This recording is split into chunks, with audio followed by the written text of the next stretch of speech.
They missed my wedding for her lunch. Emily, 27, female. That stings, you know? After a lifetime spent feeling like a supporting character in my own family's narrative, I actually managed to do something they didn't anticipate. I got married. It should have been a momentous occasion, a turning point. But it wasn't. Growing up, it always felt like my older sister, now 29, occupied the spotlight. From childhood, she seemed to effortlessly attract the lion's share of attention and praise. Being the firstborn, the golden child, seemed to grant her an undeniable advantage. For years, I wrestled with the nagging feeling that I was somehow less, constantly second-guessing myself, wondering if I was exaggerating the perceived inequalities. Maybe I was just being overly sensitive? But the years ticked by, and those subtle differences in treatment started to accumulate, like grains of sand forming a weighty pile. I began to realize it wasn't all in my head. My sister truly was the favored one. It didn't matter what the situation was, she always seemed to emerge unscathed, radiating a certain untouchable aura. Even if she crossed a line, something I knew would draw immediate ire if I did it, she'd somehow manage to charm her way out of any consequences. Meanwhile, I felt constantly judged, scrutinized, like I was forever falling short of some unspoken standard. It was exhausting. Living under that kind of constant evaluation, feeling perpetually undervalued, took a serious toll on my spirit. I knew I needed to escape, to create some distance if I was ever going to find a semblance of peace. So, at 18, I left. That physical separation, that space free from the constant comparisons, was incredibly freeing. For the first time, I could breathe, think, and simply exist without the feeling of being constantly measured against my sister. But leaving didn't erase everything.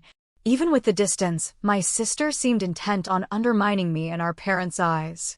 She even fabricated stories, claiming I was involved with drugs and heavy drinking, none of it true. And the truly devastating part? They believed her. Without hesitation. They didn't bother to question her, didn't consider my side of the story, and didn't give me the chance to defend myself. When I even suggested a drug test to prove my innocence, they dismissed it. Their minds were already made up. That was a profound betrayal. It's a uniquely painful experience when your own parents prioritize someone else's word over yours, without a second thought. That whole situation solidified my decision to maintain my distance. So, I cut off all contact with them for almost 2 years. Cutting them out, it wasn't a light decision. It felt like ripping a bandage off a wound that had never truly healed. But I knew deep down it was essential for my own well-being. That period of isolation became my cocoon. I finally started building a life brick by brick, a life free from the constant rain cloud of family drama that always seemed to hover above me. I poured my energy into my career, nurtured the beautiful life I was creating with my boyfriend, and allowed myself the simple joy of doing things that genuinely made me happy. Things that would have been impossible while still entangled in all that negativity. Living independently, truly on my own terms, was liberating. It wasn't just about physical distance, it was about emotional space. I relished making decisions without the ever-present fear of being unfavorably compared to my sister. No more dealing with unjust accusations that seemed to spring from thin air. For the first time, I felt like I could actually breathe, could enjoy life without the crushing weight of unfair expectations and that constant, critical gaze. Those years of no contact were transformative. I grew exponentially as a person. I nurtured existing friendships, formed entirely new bonds with people who valued me for who I am, not who they wanted me to be. Most importantly, I learned so much about myself, my hidden strengths, my surprising resilience, and just how much I could achieve when I wasn't constantly being undermined. I hadn't spoken to my parents in months, a deliberate, conscious choice on my part. Then came the news, a phone call that struck me like a physical blow. My dad was in the hospital. Despite everything that had transpired between us, a powerful, almost primal instinct pulled me back. I've always held the belief that treating someone poorly simply because they've treated you poorly only perpetuates the cycle. I strive to treat others with the compassion and respect I crave, regardless of their actions towards me. So, I decided, regardless of the pain and resentment, it was my duty as a daughter to be there for my dad when he needed me most. During his hospital stay, I extended an olive branch. We started talking again, slowly, tentatively. Each conversation felt like navigating a minefield. It wasn't easy, but it felt necessary, like cautiously mending the fragile, frayed threads of our relationship.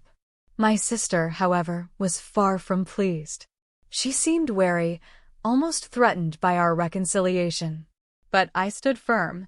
I was determined to reconnect with my parents on my own terms, with healthy boundaries, of course. As things started to improve, my parents revealed another issue: significant financial troubles. Maybe it wasn't the wisest decision, but I decided to help them out as much as I could, within reason. In my heart, I hoped that by stepping up where my sister had stepped back, they might finally see me as an equal, not just the perpetual second choice. It wasn't solely about the money, it was about proving my worth, about demonstrating that I could be relied upon when it truly mattered. And, to some extent, it worked. Whenever my sister attempted to stir up old conflicts, my parents would surprisingly defend me, pointing out her absence during their time of need. It felt validating to know they appreciated my efforts, even though a part of me suspected they were also motivated by the fear of losing the financial assistance I was providing. I knew, and they knew, that if they crossed a line again, I wouldn't hesitate to withdraw my support. They needed the help, and they couldn't afford to jeopardize things with me this time. I know some might judge my actions regarding the financial aid, maybe even label me a manipulator, or worse, a bad person. But honestly, I was just so weary of feeling insignificant within my own family. I was determined to shift that dynamic, to finally feel valued and respected. It felt like a necessary step for my own well-being. Amidst all the family friction, there was a bright, shining light: my relationship with my boyfriend. We were flourishing, and after celebrating our 4th anniversary, he proposed. And of course, I said yes. It felt like my personal life was finally aligning itself with my hopes and dreams. Everything felt like it was on an upward trajectory. I was slowly mending fences with my parents, my career was progressing nicely, and now I was engaged to the man I loved more than anything. We excitedly began planning our wedding, and for a while, everything felt nearly perfect. Nearly perfect, that is, except for my sister. She couldn't quite conceal her surprise, bordering on disapproval, at my decision to get married so young, especially considering she wasn't married herself. Her reaction definitely cast a shadow, but I refused to let it extinguish my joy. The future looked so promising. I'd even managed to establish a somewhat mutually beneficial relationship with my parents, where we were all, finally, meeting each other's needs to some extent. My job was fulfilling, my personal life was blossoming, and I was genuinely excited about what the future held. My sister's weird feelings about my upcoming marriage just felt like another, albeit annoying, obstacle, but definitely not one powerful enough to derail my happiness. My sister has never really had what I'd call a stable relationship. None of her romantic endeavors have lasted more than a year. So, in some ways, it wasn't surprising that she wasn't married. But despite her own less-than-stellar love life, she seemed to harbor this strange notion that if she wasn't married, then I shouldn't get married either. Honestly, her logic felt completely absurd, so I decided to simply disregard it. I had my own life to live, and I was overflowing with excitement about my upcoming wedding. The wedding date was intentionally set for a weekend to ensure everyone we cared about could attend without too much difficulty. I even sent invitations to my sister and my parents because, despite all the past conflicts and ongoing tensions, I genuinely wanted my family to be there. It meant a great deal to me to have them share in what would be one of the most important days of my life. Fast forward to last Saturday, the big day, and can you imagine what happened? My parents didn't show up. At first, you might assume something serious had happened, right? Some unforeseen emergency that prevented them from attending. But no, nothing like that. The painful truth struck me like a physical blow when I didn't see them arrive for the ceremony. They didn't show up because my sister had decided to host a luncheon at her place on the very same day as my wedding, and my parents apparently deemed it more important to support her than to attend their youngest daughter's wedding. The waiting. I can barely articulate the weight of those moments before my wedding. Every creak of the door, every approaching footstep sent a jolt of expectation through me. I delayed the ceremony for a full 30 minutes, clinging to the fragile hope that they would appear. And then, Mom showed me the social media post. That's how I learned the truth, how they chose to spend that day. There they were, all beaming in a picture alongside my sister, looking as if life was just one big party. No hint of a daughter's wedding being skipped, no indication of any familial responsibility weighing on them. It felt like a physical blow, seeing them so happy, treating my sister as if she were the sun and I was merely a distant planet. In that instant, a decision solidified within me. I was finished. Finished with the constant effort, the endless compromises, the unspoken yearning for something that was never going to materialize. 7 years. 7 years too late, I thought, to finally sever those ties. But late was better than never. After the wedding, when the champagne bubbles had faded and the last guest had departed, I finally allowed myself the space to truly process everything. I sat down and composed a message to my parents. I was blunt, unapologetic. I told them I could no longer consider them my parents. They had made their choice, repeatedly prioritizing my sister, despite my own consistent presence and support through the years. They had denied me the fundamental respect of attending my wedding, and in doing so, had forfeited my respect in return. Since then, they've attempted to reach out, a flurry of excuses and justifications flooding my phone. But I'm resolute. I have no intention of retracting my statement or pretending that everything is now fine. They made their decision, and they must now face the consequences. And yet, a nagging doubt persists. A small voice whispers, questioning if I'm being too severe. It's a disorienting sensation, finally asserting myself, finally drawing a line in the sand, only to second-guess whether I'm the one acting unfairly. Am I truly wrong for cutting them out after their consistent demonstration of disregard? Or am I simply overanalyzing the situation? That is the question I'm grappling with right now. Update 1, hi everyone. First, I need to express my immense gratitude for all your support. The past few weeks have been a whirlwind, and knowing I have you all in my corner has been truly invaluable. I apologize for the delayed update, but I escaped on my honeymoon, immersing myself in some much-needed joy and peace after the initial chaos. I only arrived back yesterday, and I felt it was important to update you all and unpack my thoughts. Returning to everything, I still firmly believe that I am not in the wrong here, but it means the world to have you all confirm that. It's comforting and reassuring to have that external validation. Since the wedding and after making the excruciating decision to sever ties, I've essentially become a ghost to my entire family. It's not for lack of trying on their part, though. My inbox is constantly flooded with their attempts to reach me, texts, emails, DMs across every social media platform imaginable.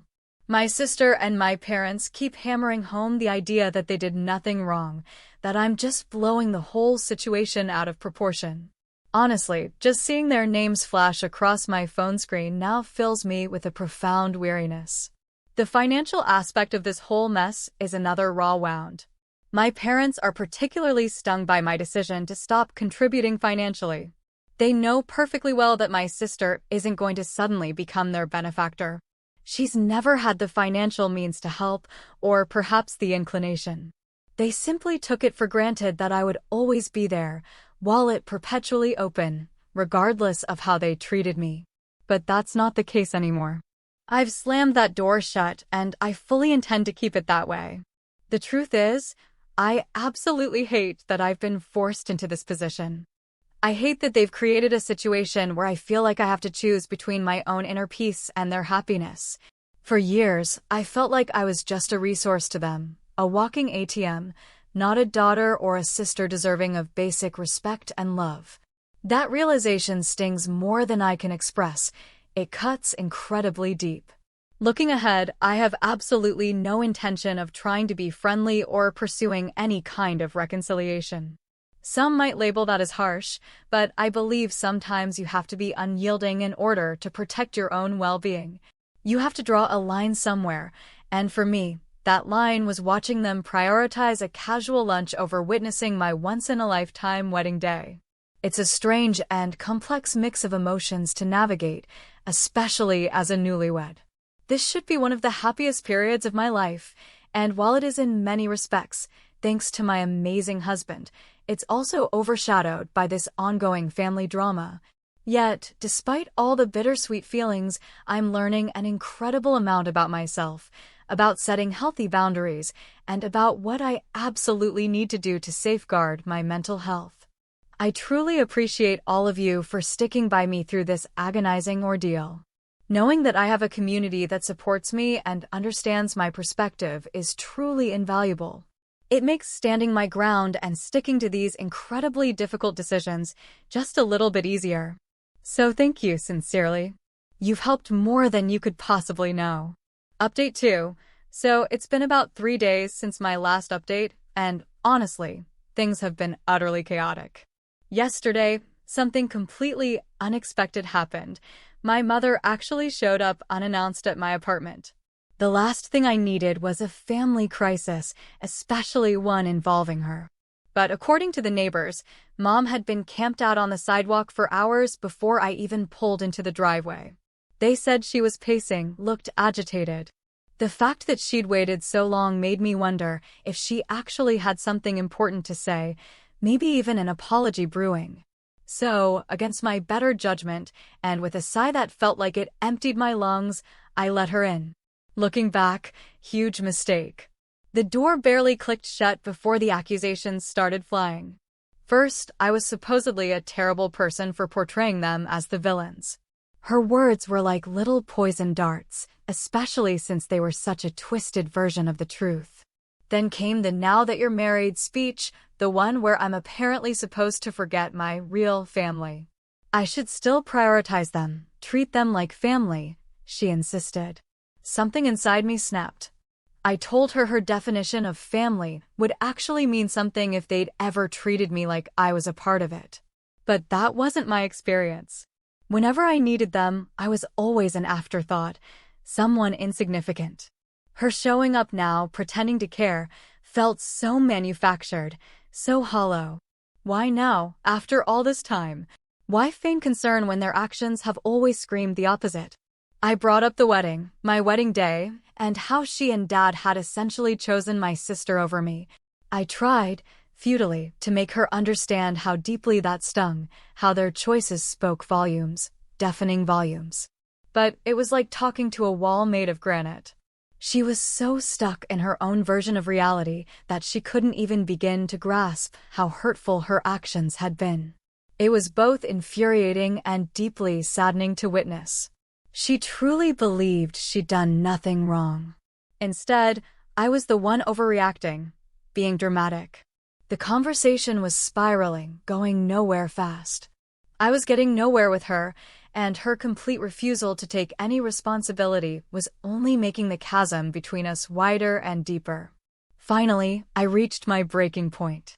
I told her that unless she could acknowledge that she'd consistently put my sister first, unless she was willing to make some genuine changes in how she treated me, then she shouldn't contact me again. Her response, the cherry on top of this Sunday of dysfunction, she called me crazy. Like that was the most reasonable explanation for my feelings after a lifetime of neglect. It stung, that's for sure, but I was completely and utterly done. I planted my feet and told her, straight to her face, that if she genuinely believed that about me, then she needed to leave and not come back. The click of the door closing behind her echoed in the sudden silence, a sound so final it felt like the definitive end of our relationship, maybe forever. It was a draining, emotionally charged argument, and the aftermath left me feeling this strange cocktail of relief mixed with a profound sadness. Severing ties like this is incredibly difficult, especially when it feels like your own mother doesn't truly see you, doesn't even want to understand who you are. Yet, interwoven with that sorrow is a sense of empowerment, of standing up for myself, of finally establishing boundaries that are crucial for protecting my own emotional well-being. Right now, I'm just trying to process the enormity of it all, trying to figure out where I stand in the wreckage and how to navigate forward from here.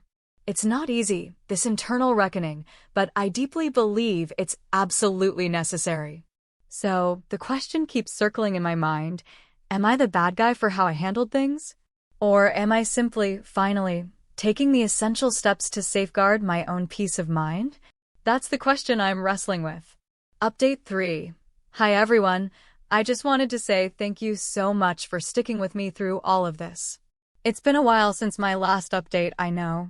Your support has honestly been a lifeline, especially since I made the incredibly difficult decision to distance myself from my parents. Your encouragement means the world to me during this incredibly challenging time. So, here's what's been happening in my life since we last talked. I haven't had any contact with my mom since our blow-up. Things ended so badly that day, and we definitely haven't managed to smooth things over. My dad has also been attempting to reach me, phone calls, texts, the whole bit, but I've been pointedly ignoring them. I'm just not ready to plunge back into that emotional turmoil quite yet. Then there's my sister. She actually contacted me through social media, essentially telling me to grow up and accusing me of overreacting. Apparently, the lunch she organized on my wedding day was super important, and she believes that family members sometimes need to make sacrifices for each other. I mean, seriously? On my wedding day of all days? I responded to her with the very same sentiment I shared with my mom. I've made myself incredibly clear and consistent with all of them. I am absolutely open to having a healthy, functioning relationship with my parents, but it has to be a reciprocal effort. They need to demonstrate that they're willing to put in some effort to meet me halfway. I can't constantly be the only one trying to make things work, to bridge the gap. It's just too emotionally exhausting, and quite frankly, it's not fair to me. So, unless they are willing to step up and commit to some genuine effort to repair the damage, I'm holding my ground. I have to. I refuse to keep carrying the entire emotional burden of this relationship. It's time he started taking responsibility for his own feelings. In the meantime, my own life keeps moving forward, whether he does or not. I've been prioritizing my well-being, reconnecting with the things that bring me joy, and surrounding myself with supportive friends. It hasn't been easy, especially given the persistent tension with my family, but I'm determined to stay positive and keep moving forward, one step at a time. Thank you all for your continued love and encouragement. It means more than words can say. I'm not sure what the future holds, but I'll keep you updated. Update 4. Since moving out and establishing my own independent life, I've consciously maintained a healthy distance from my family's dysfunction. It's as if my sister and parents have made it their personal mission to drag me back into the old, toxic patterns I've worked so hard to break free from. It began when my sister contacted me recently, not to reconcile, but to demand a significant sum of money. Apparently, she's conceived some grand business idea and decided that because I've managed to build a stable life for myself, I'm obligated to fund her venture. Her reasoning? Since I've succeeded despite our parents' lack of support, it's only fair that I support her now. The entitlement didn't end there, of course. When I said no, she didn't accept my decision. Instead, she threatened legal action, claiming that some of my earnings rightfully belong to her because, she alleges, our parents used her college savings to help me get started. A blatant fabrication. The conversation spiraled downhill rapidly. She then tried to manipulate me, arguing that if I didn't invest in her business, it would prove that I was still clinging to past resentments and hadn't truly moved on. It was a clear attempt to guilt me into giving her what she wanted. As if dealing with my sister weren't enough, my parents have decided to support her, echoing her claims and demands. They've been painting me as being obliged to step up and help stabilize the family's finances by backing my sister's project.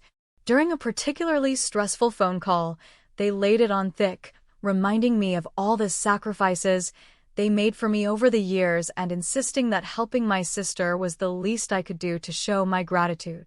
They even suggested that by supporting her, I would be helping the entire family find stability. Their arguments are especially galling, considering the years of favoritism and unequal support they showed us growing up. It's obvious they're trying to exploit any sense of familial obligation I might feel to get what they want. The sheer audacity of their demands is staggering. They seem to have conveniently forgotten the years of neglect and the blatant disparity in how they treated us, focusing solely on what they believe I owe them now. And the discussions with my parents didn't end with those phone calls. They followed up with emails and messages, each one more insistent than the last. They've been trying to portray a picture of dire financial straits, implying that their situation is so desperate that they may soon have no choice but to move in with me. Yes, they actually suggested that moving in together would be good for us, a chance to heal our strained relationship and live as one happy family under the same roof. The thought alone sends chills down my spine. The suggestion was so absurd it almost made me laugh, if it wasn't so tragically manipulative. The very idea of living together, after all the grueling work I'd put into setting boundaries and finally crafting a life that felt truly mine, was unthinkable. It felt like they were trying to bulldoze through the hard-won peace and stability I'd struggled to achieve. They'd sugarcoated it, of course, presenting this move as a win-win, a chance for us to reconnect and mend old wounds. But I saw right through it. It was a desperate, last-ditch grab for control, a way to weave themselves back into the fabric of my daily life. Inside, I was wrestling with a messy tangle of guilt and frustration. That part of me that still felt that deep, primal connection, the daughter in me, felt a pang to help, to somehow fix things. But the logical, self-preserving part of me screamed that this was a dangerous, slippery slope. Every single time I'd caved to their demands in the past, it had ended the same way, with more heartache, more manipulation, more of my own energy drained away. It was a destructive pattern I absolutely couldn't afford to repeat, not this time. Throughout this whole ordeal, I've been relying so heavily on my friends and on Mark, who's been an absolute rock. They constantly remind me that I'm not responsible for fixing my family's financial woes or giving into their emotional games. They've helped me see, with such clarity, that standing my ground isn't just necessary, it's healthy, it's an act of self-preservation. So here I am, once again reinforcing those boundaries, trying to navigate the choppy waters of familial obligations without completely losing my mind. It's been incredibly draining, and each conversation, each email, leaves me feeling a little more depleted than the last. But I'm determined, resolute in my decision not to surrender to their demands. To anyone reading this who's found themselves in a similar bind, please know that it is perfectly okay to prioritize your own well-being over the pressure of family expectations. It's okay to say no. It's okay to protect your peace, even when it means making difficult choices that others around you might not understand. Thanks for letting me vent. Your support means the world and is invaluable in helping me stay strong. What do you make of all this? Am I handling this in the right way, or is there a different approach I should consider? I really appreciate any feedback or shared experiences you have. Update 5 *. Hi everyone, it's me again. Your support has been a lifeline, more than you know, during these ongoing battles with my family. It feels like every time I sit down to write, the situation has somehow become even more complicated and convoluted, and this update is no different. Since the last time we talked, things have really intensified with my family, especially with my sister and my parents. I honestly thought that establishing clear and firm boundaries would, eventually, help them understand where I stood, but it seems to have backfired, actually emboldening them to push even harder against those boundaries. The latest development arrived in the form of an email from my parents, and it was harsher, more forceful, and more demanding than anything I've ever encountered before.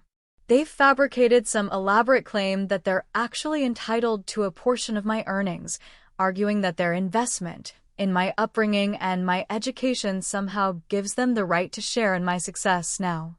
It's astounding, frankly. The email arrived like a slap. An itemized list of expenses supposedly incurred on my behalf, stretching back to childhood. Holiday gifts, birthday parties, itemized, calculated to the very last cent. It felt like a betrayal. To see my parents, the people who were supposed to love me unconditionally, reduce our entire relationship to a ledger of debits and credits was deeply wounding. But it wasn't just the money. The email dripped with guilt, implying that my refusal to comply would directly lead to their financial ruin, the loss of the family home. According to them, refusing to financially support them meant abandoning my family and everything they stood for. Then came the social media blitz from my sister. Cryptic posts about family unity and support during tough times, clearly aimed at me. She's painted herself as the struggling, neglected sibling, unjustly ignored by her successful sister. It's a public display of our private pain, dragging our extended family and mutual friends into the mess. Now, I'm fielding private messages, urging me to make peace and help out. The pressure is relentless.